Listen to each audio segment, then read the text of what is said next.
The 30s opened in the shadow of collapse as the Great Depression swept across nations, leaving breadlines in cities and despair in fields.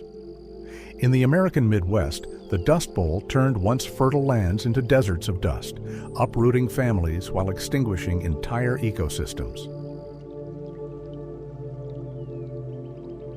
Across the globe, political storms gathered. Hitler rose in Germany, Stalin tightened his grip in the Soviet Union, and empires strained under the weight of crisis and ambition. Yet, even in turmoil, modernity marched on. The jet engine was conceived, radar developed, and cinema, led by Charlie Chaplin and others, offered escape into flickering worlds. Art bent toward modernism, surrealism, and protest, as writers like Orwell and Steinbeck gave voice to injustice and fear. But while humanity counted its own losses, the natural world endured a quieter catastrophe. Wolves vanished from many landscapes, the thylacine slipped toward extinction, and countless lesser creatures disappeared unmarked. Forests fell for timber and farmland, seas grew emptier from industrial fleets, and silence deepened where wilderness once sang. Conservation was spoken of, yet rarely acted upon, drowned out by the urgency of hunger, poverty, and war drums. In a decade defined by dust and disappearance, humankind struggled to endure, while the wild slipped further into shadows, unseen and unremembered.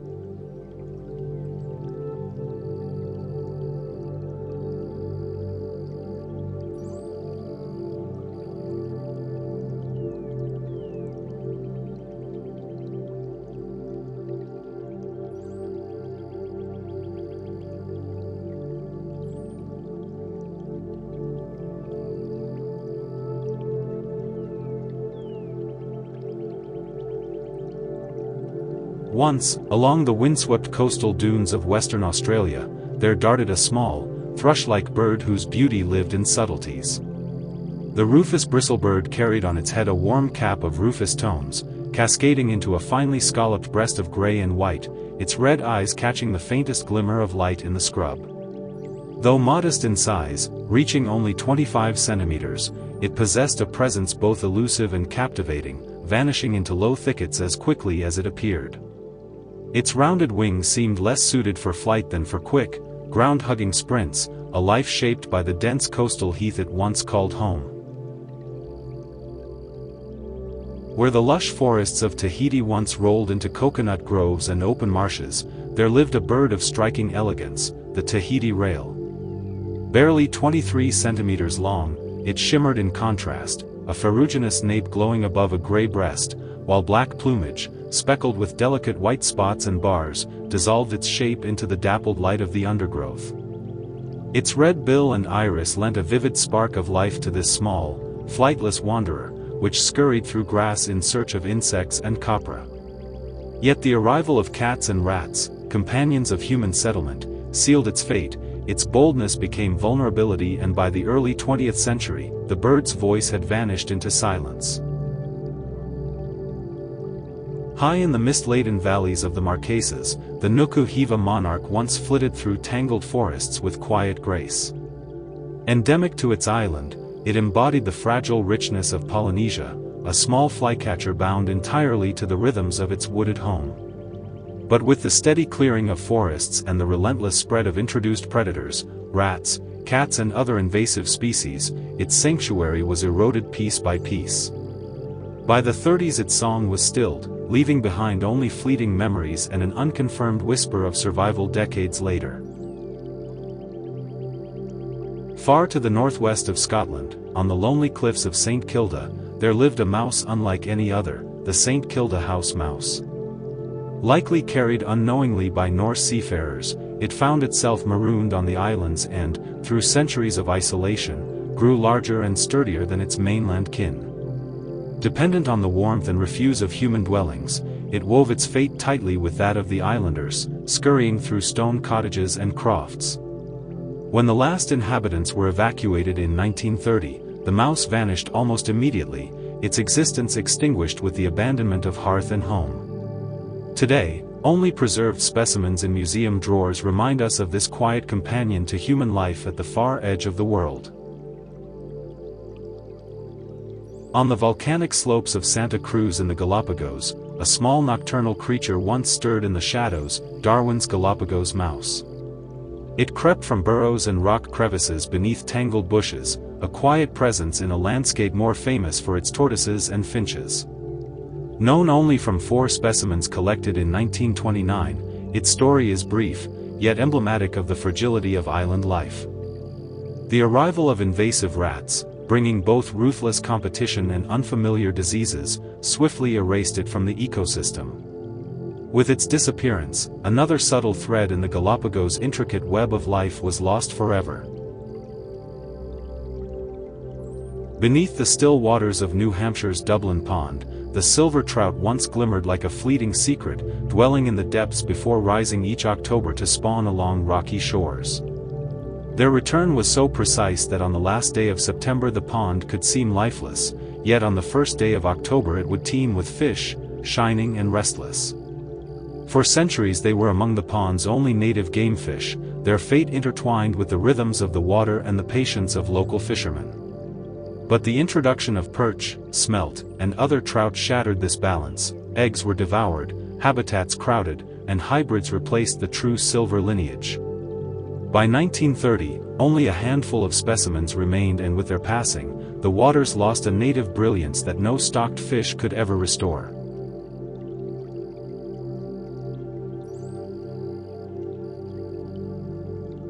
On the rugged Coronados Islands off Baja California, a shy rodent once made its home, the Bunker's woodrat. Known today from only 5 specimens collected in 1932, it lived in fragile isolation, bound to the sparse resources of its rocky habitat.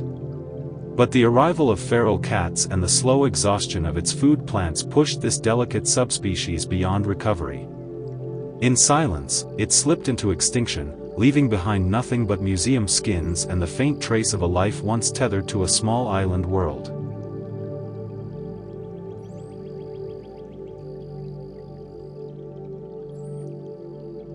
Amid the forests of Virgin's Islands, the Roosevelt's giant anole once clung to the branches of gumbalimbo and ficus trees, its long body glinting in muted hues of brown and gold. With a great yellow-tinged throat fan and striking lines along its flanks, it was among the largest of anoles, reaching over 16 centimeters in length. Dependent on the fruits of its forest home, it suffered as those trees fell to human use and its habitat shrank to fragments. By the early 20th century only museum specimens and uncertain reports remained, the living lizard seemingly erased from the canopy it once ruled. In the shadowed wetlands of southwestern Australia, the Lewin's rail subspecies once slipped like a secret through reeds and sedges. Its chestnut-crowned head, streaked in black and finely barred plumage, allowed it to vanish almost entirely into the vegetation, a life lived in quiet concealment. Yet this fragile dependence on marsh and swamp became its undoing, as settlers drained and burned wetlands to carve out farmland. By 1932, its voice was hushed forever, the bird erased with the waters that once sustained it.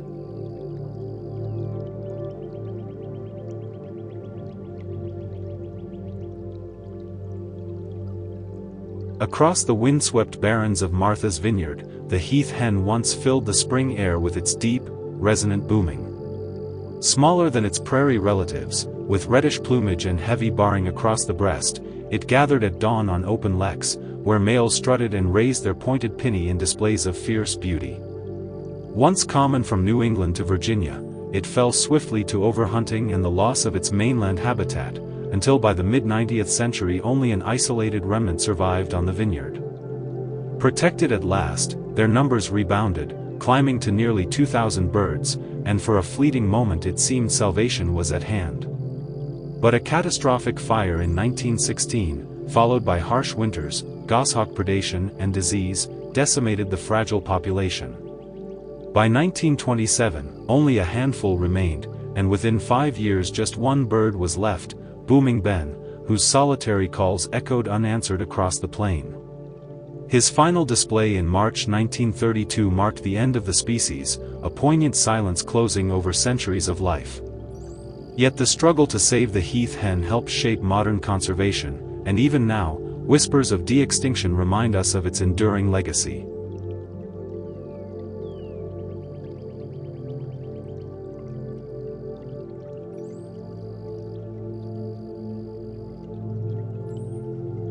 Among the Cape lowlands of South Africa, the Worsley cone bush once grew with slender grace, a member of the Protea family rooted in the region's ancient fynbos.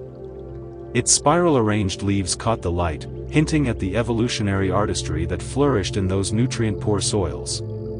But like so many plants of the Cape, it could not withstand the advance of agriculture and urban expansion, its limited range consumed by plow and settlement. By the dawn of the 20th century, it had slipped quietly into extinction, a vanished bloom of a landscape still rich yet forever altered.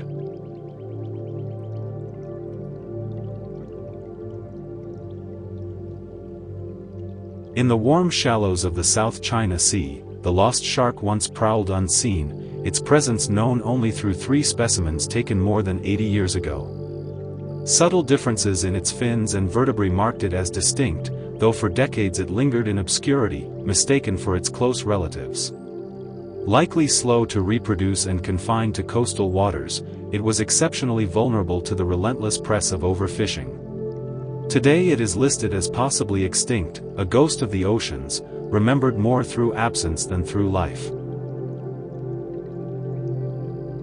High in the forests of Hawaii, the Hawaii 00 once glistened with glossy black feathers set ablaze by golden plumes at its wings and rump. Revered by native Hawaiians, its radiant feathers were woven into the sacred cloaks and staffs of Ali'i, symbols of prestige and divine authority. It moved with a dipping, magpie-like flight, its buzzing wings and harsh, disyllabic call carrying through the canopy, a voice both commanding and elusive. Yet beauty drew peril. Hunters armed with muskets felled thousands in a single season, while caged birds quickly succumbed to mosquito-borne diseases introduced by foreign ships. As forests were cleared and the lowlands grew ever more hostile, the bird retreated higher until even those heights could no longer shelter it. By 1934, on the slopes of Mauna Loa, its song was heard for the last time, leaving the Hawaiian skies dimmer in its absence.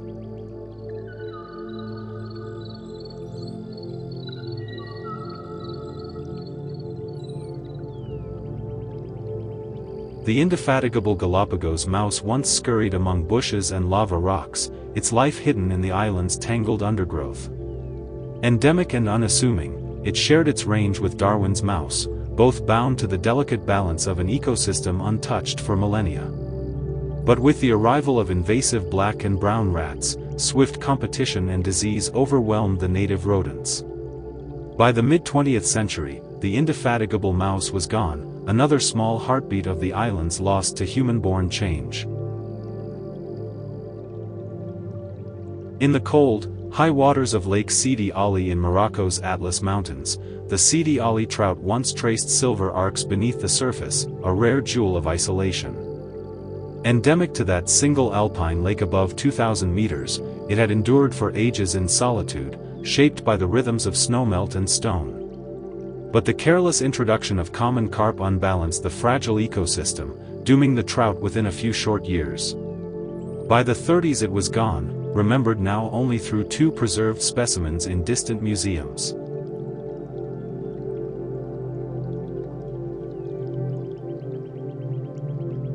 Across the stark deserts of inland Australia, the desert rat kangaroo lived a life of quiet resilience, its delicate body shaped for survival in one of the harshest landscapes on Earth.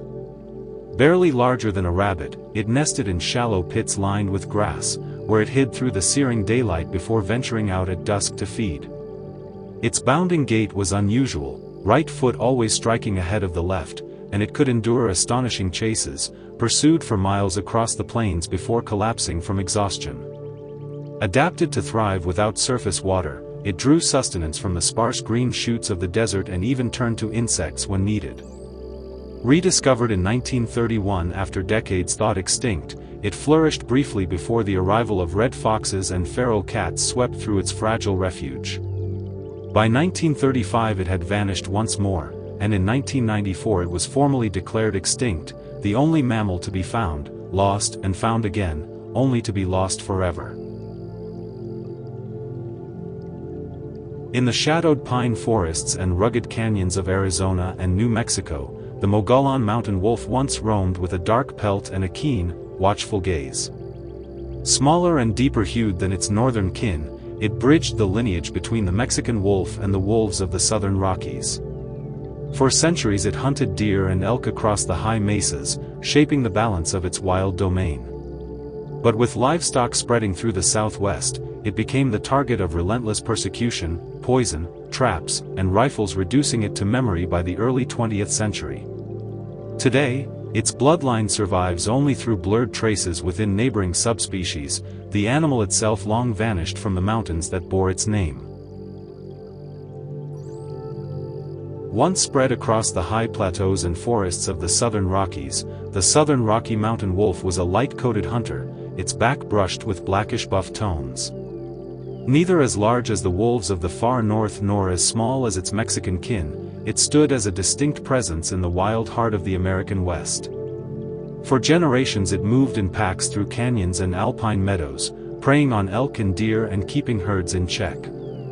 Yet as ranching spread, it was trapped, poisoned, and shot until by 1935 the subspecies was gone. Today, northern wolves reintroduced into Idaho and Wyoming wander parts of its old range, but the true southern Rocky Mountain wolf will never return.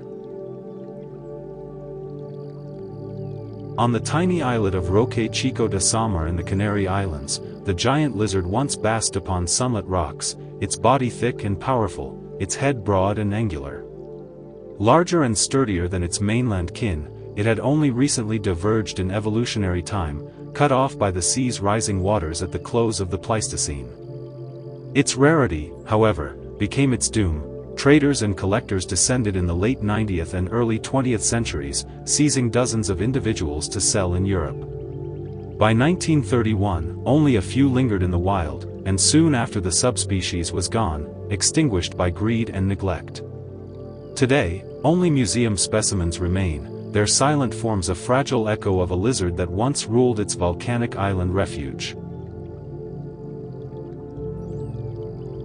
On the small islet of Rhodes in the Bay of Mahone, the Rhodes Island lizard once thrived, a reptile perfectly adapted to its tiny rocky world. Its fate, however, was brutally sealed in 1935, when Rhodes Island was blown apart during the rebuilding of Port Mahon. With the land itself erased in a single explosion, the lizard lost both its refuge and its future. Only a handful of preserved specimens remain, silent reminders of a creature whose extinction was as sudden and absolute as the destruction of its island home.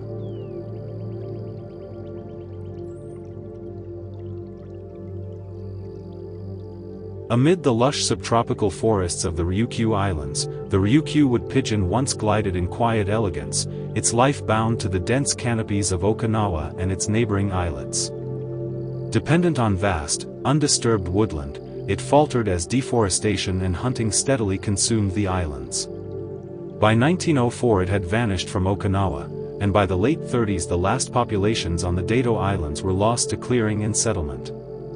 Today, its absence lingers as a reminder of how swiftly the silence of the forest can deepen when its guardians are gone. On the forested isles of the Virgin Islands, the Virgin Islands screech owl once echoed in the still of tropical nights with a distinctive cuckoo trill. This pale, softly patterned owl was the island counterpart of Puerto Rico's muquero, adapted to a world of dense woodland and quiet perches. But as the island's forests were cleared early in the 20th century, its woodland home vanished, and with it, the owl's song fell into silence. Today, despite its continued presence in Puerto Rico, this fragile island subspecies is remembered only through historical accounts, its form and voice lost to time and habitat destruction. The thylacine, remembered as the Tasmanian tiger for its bold stripes and the Tasmanian wolf for its dog-like form, was in truth a marsupial predator unlike any other. For millennia it roamed Australia and New Guinea, before retreating to Tasmania after the arrival of dingoes on the mainland. Sleek yet stiff-tailed, with jaws that could gape extraordinarily wide, it was a solitary hunter, feeding on small mammals and birds in the shadowed forests. Both males and females bore pouches, a rarity among marsupials, one for rearing young, the other for protection. When Europeans settled Tasmania, the thylacine was cast as a menace to livestock, though its role in such attacks was likely exaggerated. From the 90th century, bounty schemes paid hunters for each carcass, and thousands were slaughtered in a campaign that would prove irreversible. Disease, habitat loss, and competition only hastened the decline of a population already pressed to its limits. By the early 20th century, only a scattering remained, and in 1936 the last known thylacine perished in Hobart Zoo. Its extinction left a void that resonated deeply in the Australian consciousness, transforming the animal into a cultural icon and a symbol of loss. Even now, reported sightings surface from time to time, though none have been verified, their allure only deepening the thylacine's ghostly legend. On Tasmania's coat of arms and on countless works of art, the tiger's image endures as both pride and cautionary tale. Each year on September 7th, Australians mark National Threatened Species Day, recalling the silence that fell when the last thylacine died. And with modern science mapping its genome and even dreaming of de-extinction, the story of the thylacine still straddles the line between memory and possibility.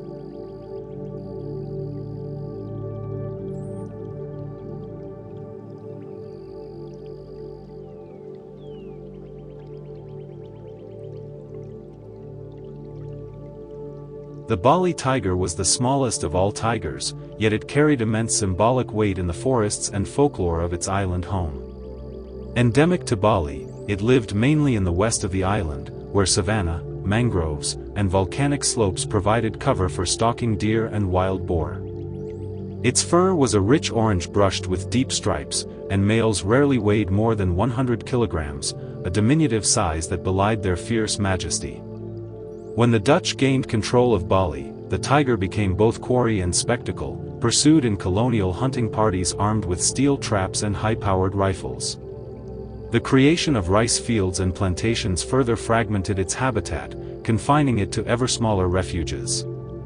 By the early 20th century, it was already rare, its numbers whittled down by sportsmen and expanding settlement. The establishment of a reserve in 1941, later West Bali National Park, came too late to protect it from extinction. Today, only a handful of skins and skulls remain in museums in Europe and Indonesia, fragile relics of a vanished predator. In Balinese tradition, however, the tiger endures, its image appears in paintings, dances and talismans, a guardian spirit as much as a feared hunter. The story of the Bali tiger reminds us that even the fiercest creatures can be silenced swiftly when human ambition outweighs restraint.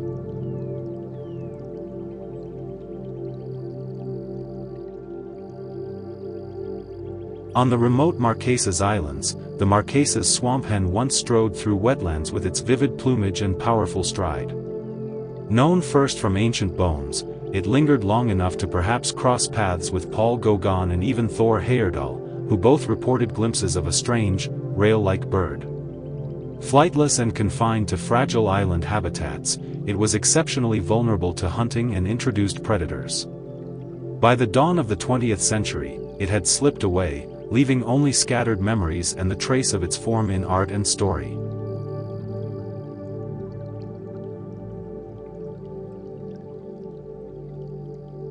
In the lowlands near Puerto Padre, Cuba, the Banera wilsonii tree once rooted itself in the tropical earth, a quiet presence among the forests of Las Tunas province.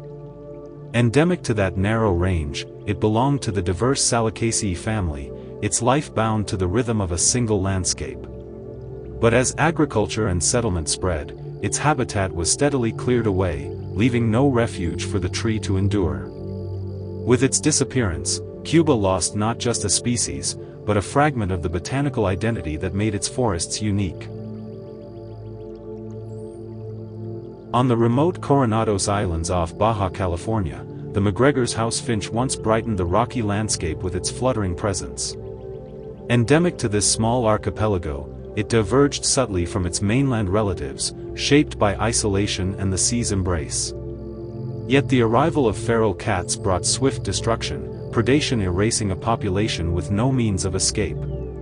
By the mid-20th century it was gone, leaving only specimens in museums to testify that such a bird had ever existed. On the island of Grand Cayman, the Cayman Islands oriole once wove its hanging nests in the shelter of native palms and hardwoods. Endemic and striking, it carried the same vivid plumage as its Jamaican relatives, but its world was far smaller and far more fragile. As forests were cleared and habitat diminished, the subspecies could not withstand the pressure, its numbers dwindling beyond recovery. By the early 20th century it had vanished, remembered only through skins and notes preserved by naturalists who saw it alive.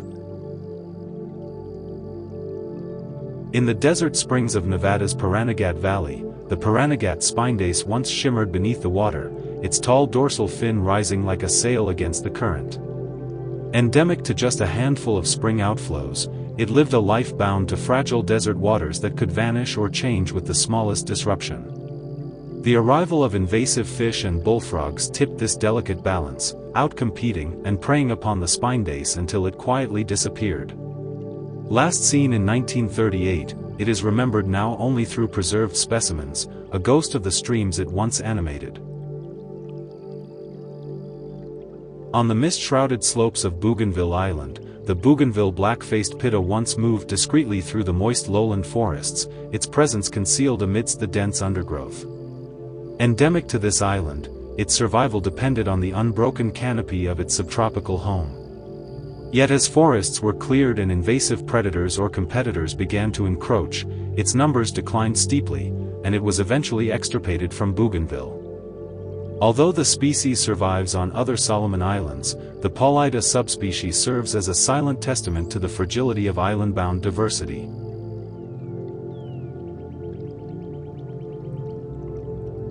The eastern cougar once prowled the forests and mountains of eastern North America, a shadowy predator woven into the landscape from Canada to the Carolinas. It was sleek and powerful, a tawny phantom that kept deer herds in check and moved silently along ancient trails. Yet from the moment Europeans arrived, it was branded a menace, blamed for attacks on livestock and feared as a rival for the hunt. By the 90s centuries, bounties were placed on its head, and professional hunters, settlers, and trappers pursued it relentlessly with guns, dogs, and traps. Forest clearing for farms cut deeply into its habitat, leaving the big cat fewer places to hide. By the early 20th century its numbers had dwindled to scattered ghosts, and the last confirmed individual was killed in Maine in 1938. For decades, whispers of its survival persisted, fueled by occasional sightings of wandering western cougars straying east. In 2011, after long debate, the United States Fish and Wildlife Service declared the eastern cougar officially extinct, recognizing that the big cat had been gone for generations. Its taxonomy remains contested, with some scientists considering it indistinguishable from other North American cougars. Yet regardless of name, its disappearance was the direct result of human persecution and the transformation of wild forests into fields and towns. Today, as cougars expand eastward from the Rockies, the memory of the eastern puma lingers as both elegy and possibility, a reminder of what was lost, and what might one day return. In a quiet spring-fed creek of Nevada's Grass Valley, the Grass Valley speckled dace once darted among clear waters, its silver flanks glinting beneath the sun. Known only from a single collection in 1938, it was then described as common, a small fish anchored to a fragile meadow stream. But the arrival of non-native trout brought swift competition and predation, erasing the dace from its only refuge. Its extinction, sudden and complete, left nothing but preserved specimens to speak of its brief place in the desert waterscape. On the remote Dado Islands of Japan, the Dado-varied tit once brought color and song to the forests, its plumage marked by a chestnut mantle and orange-tinted cheeks. Endemic to Kita Dado-jima and Minami Dado-jima, it thrived in isolation until the 30s, when settlement and construction stripped away its woodland home. The last confirmed sighting came in 1938. Today, only a few museum specimens remain, bearing the name of Hyojirei Orii, the collector whose record preserved its memory. The Skamberg's deer once wandered the swampy plains and floodplains of central Thailand, its herds gathering among the grasses and canes of the Chao Phraya River Valley. Males carried extraordinary basket-like antlers, branching into as many as 33 points, a living crown unlike that of any other deer. When the rainy season flooded their lowland homes, the animals clustered on small rises of land, where hunters could strike them with ease. As the 90th century closed, rice cultivation expanded across Thailand, draining and plowing the very marshes upon which the deer relied. The wild population of Skamberg's deer is thought to have died out because of overhunting by 1932, with the last captive individual, an animal living at a temple in Samet Sakhon, being killed in 1938 by a drunk man. Yet hope has flickered faintly. In 1991, a pair of freshly preserved antlers surfaced in a Laotian shop, unmistakable in their intricate form, suggesting that the deer may have survived longer than believed. Today, only a single mounted specimen remains in Paris, a relic of a vanished lineage once magnificent in the marshes of Thailand. On the island of Grand Cayman, the Grand Cayman thrush once flitted among mangroves, swamps, and the harsh coral thickets, its ashy-gray plumage set off by flashes of white and the red of bill and eye. First described as common in 1886, it quickly became a prized target for collectors, with only 21 specimens ever preserved. Hurricanes in the 30s, coupled with deforestation, erased what little habitat remained for this fragile bird. By the late 30s it was last glimpsed alive, vanishing soon after into the silence of extinction. On the misty slopes of Mount Kenya, the Mount Kenya potto once clung to the canopy, a quiet, nocturnal arboreal primate known only from a single specimen collected in 1938. This elusive cousin of the eastern potto, distinguished by its russet face and short, woolly coat, was isolated in high-altitude moist forests. As human populations expanded, forests were cleared and fragmented, eroding its already limited habitat and denying it any refuge. Despite targeted surveys since 2001, no trace of the Mount Kenya potto has been found, and it is now classified as extinct.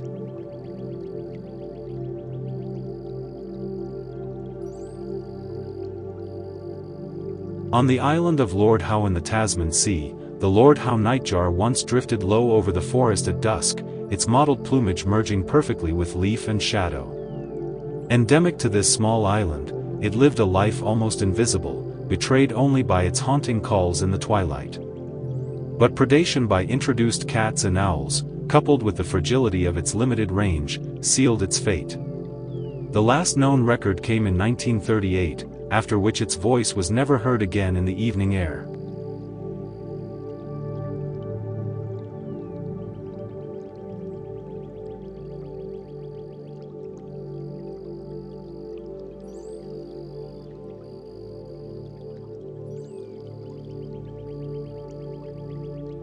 The Tulake wallaby was among the most elegant of kangaroos, its slender frame cloaked in a pale ashy coat that shaded into soft yellows and grays, with striking black accents along its face and limbs.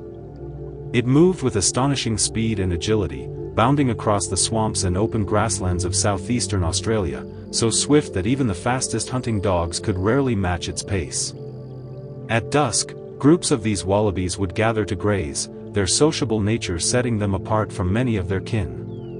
Females were slightly taller than males, though males bore longer tails, and their pelts varied subtly with the seasons, giving them a changing beauty. But their world was fragile, and the encroachment of settlers quickly began to unravel it. Swamps were drained and grasslands cleared, stripping away the vegetation they relied upon, while introduced foxes added new predation pressures. Hunters, too, pursued them relentlessly, drawn by their speed as a sporting challenge and by the value of their pelts. By the early 20th century their numbers had collapsed, and desperate attempts were made to save them.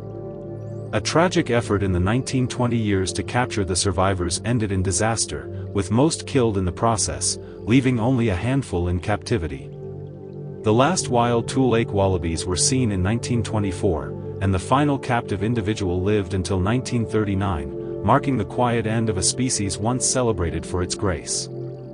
Though unconfirmed sightings trickled in decades later, no trace has been found since, and the swamps that once held their shadows remain empty. Their story lingers as one of both beauty and loss, a reminder of how swiftly even the swiftest can vanish. In the rugged terraces of Macy, eastern Cuba, the Roystonia stellata once lifted its crown high above the forest, a palm reaching 15 meters into the sky. Known only from a single collection made in 1939 by Frere Leon, it revealed itself through its white blossoms and small, black fruits that glistened when ripe. Endemic to a narrow stretch of land, its entire existence was bound to a fragile habitat. Despite repeated surveys in the decades since, no trace of it has ever been found again. Today, it stands as a symbol of how an entire species can vanish almost unnoticed, leaving behind only a single memory in a botanist's notebook.